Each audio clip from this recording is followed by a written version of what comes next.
어떤 차이가 생길까? 당뇨가 없는 건강한 성인 2명에게 같은 양의 백미와 현미밥을 먹게 했다. 그리고 30분 단위로 혈액을 채취해 2시간 동안의 혈당과 인슐린 수치의 변화를 살펴봤다. 백미의 경우 혈당이 급격히 올라 120까지 치솟았지만 현미는 천천히 올라가 최고 80을 넘지 않았다. 인슐린 역시 같은 패턴을 보였는데 백미는 많은 양의 인슐린을 한꺼번에 분비했다. 이처럼 음식에 따라 혈당을 얼마나 빠르게 올리느냐를 수치로 나타낸 것이 혈당지수 GI다. 포도당을 100으로 봤을 때 흰쌀밥은 당지수가 84, 현미는 56으로 차이가 있다.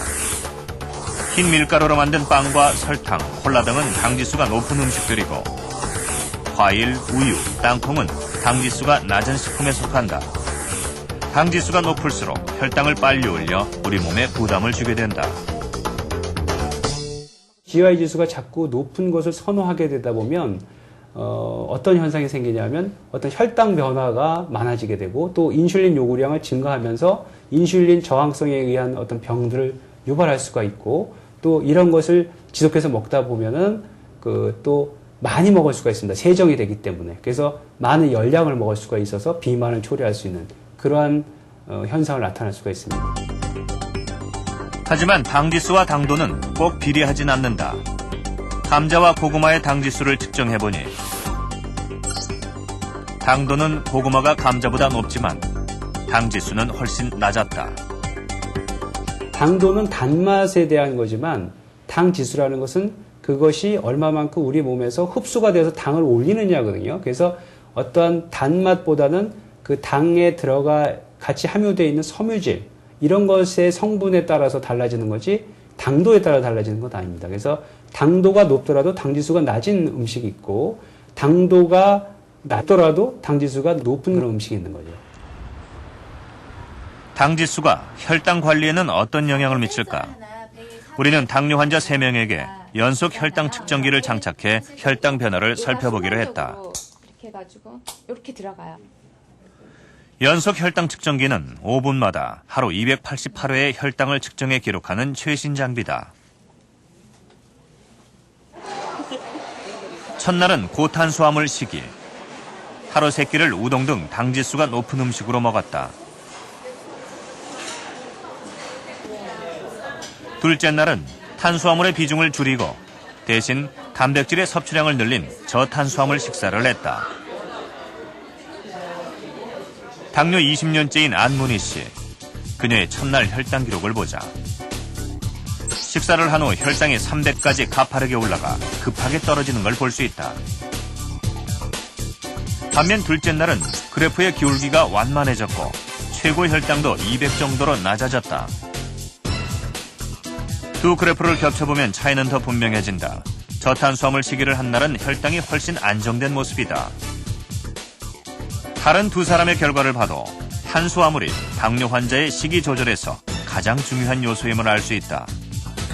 같은 높은 데 올라가더라도 천천히 올라가는 것과 갑자기 올라갔다 가는 것은 몸 안에서 굉장한 인슐린 분비 능력뿐만 아니라 합병증을 일으키는 데에서도 굉장히 문제를 일으키기 때문에 우리가 해야 될 일은 당을 너무 높은 데 올라가지 않도록 만들고 또한 올라가더라도 천천히 올라가도록 만드는 게 해야 되기 때문에 탄수화물 섭취를 줄이고 또 탄수화물 섭취하더라도 당 지수를 낮은 것을 섭취를 함으로 해서 그런 효과를 얻고 그 외에는 외의 칼로리는 단백질로 대체하는 것이 굉장히 중요하다.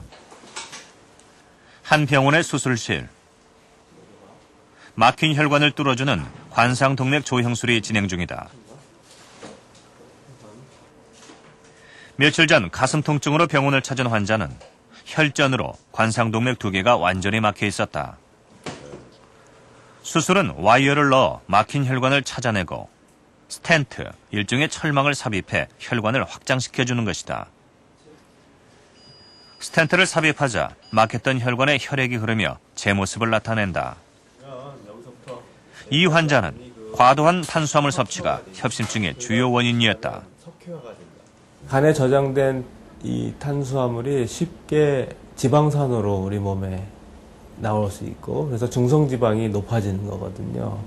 이렇게 중성지방이 어느 정도 이상 높으면 대사 이상에 의해서 우리 몸에 좋은 콜레스테롤은 떨어지고 나쁜 콜레스테롤은 증가돼서 결국에는 혈관 질환, 심장 혈관 또 뇌혈관 질환을 일으키게 되는 거거든요. 탄수화물과 암과의 연관성도 속속 밝혀지고 있다. 한 연구에 따르면 폐경 이후 여성이 당지수가 높은 음식을 많이 섭취할 경우 유방암의 위험이 1.87배 높아지는 것으로 나타났다.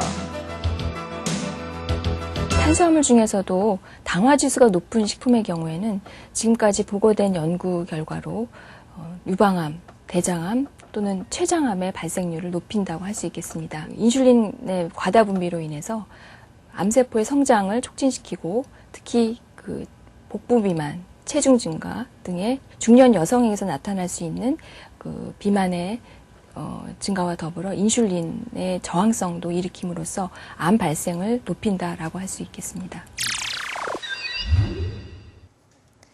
단순당이 포함된 가공식품을 섭취하면 영양소는 없이 열량만을 우리 몸에 주게 되는데요. 남는 열량은 우리 몸에서 지방으로 저장되므로 결국 고지방 식품을 먹은 것과 다를 바가 없습니다. 그 결과로 올 수 있는 질병에는 거의 모든 대표적인 성인병들이 포함되어 있습니다. 당뇨병, 고지혈증, 심근경색, 뇌졸중에 그 연관성이 조금씩 밝혀지고 있는 암까지. 특히 이 질병들은 동시에 같이 발생하는 경우가 많은데요. 적절히 먹을 경우에는 약이 되지만 잘못 먹을 경우에는 독이 되는 탄수화물. 그렇다면 어떤 탄수화물을 어떻게 먹어야 하는 것일까요? 인천 시외버스 터미널에서 제작진은 반가운 얼굴을 만났다. 바로 배우 김성원 씨. 악극 연습이 있는 공연장으로 향하는 그는 40년 전 당뇨 판정을 받은 이후 웬만한 거리는 걸어 다닌다. 연습실에 도착하자마자 하는 일은 바로 혈당 측정. 김성원 씨는 아무리 바빠도 혈당을 체크하는 것을 빠뜨리지 않는다. 현재 그의 혈당은 82, 아주 좋은 상태다. 혈당을 재고 나면 바로 당뇨 수첩에 꼼꼼히 기록한다. 빨간 건 위험한 거고, 오렌지는 조금 괜찮은 거고, 초록색은 아주 좋은 거고. 그러니까 이제 초록색이 많으면 아주 좋은 거고, 오렌지는 그저 그만한 거고, 빨간 거면 조심해라 이거지. 내 스스로 나한테 경고를 하는 거지. TV 드라마와 연극 무대에서 활동해온 배우 김성원 씨는 젊은 시절 대식가로 유명했다. 그에게 당뇨가 찾아온 건 35되던 해. 혈당은 300을 넘었고 고혈압과 콜레스테롤, 지방간까지 겹쳐 최악의 몸 상태였다. 89kg. 배가 114cm. 어깨로 숨을 쉴 때. 이런 정도. 그 드라마 센터, 서울 예전짜리, 그때가 이렇게 연습하러 올라가면은 친구들은 한 번에 올라가는데, 야, 먼저 가, 먼저. 그러나 한번 쉬었다가 올라갔다고. 그때부터 모든 생활 습관을 바꾸기 시작했다. 먼저 식사량을 3분의 1로 줄였다. 또 촬영장엔 항상 현미밥과 나물도시락을 싸갖고 다녔다. 요즘엔 장아찌를 넣은 잡곡 김밥을 즐겨 먹고 있다.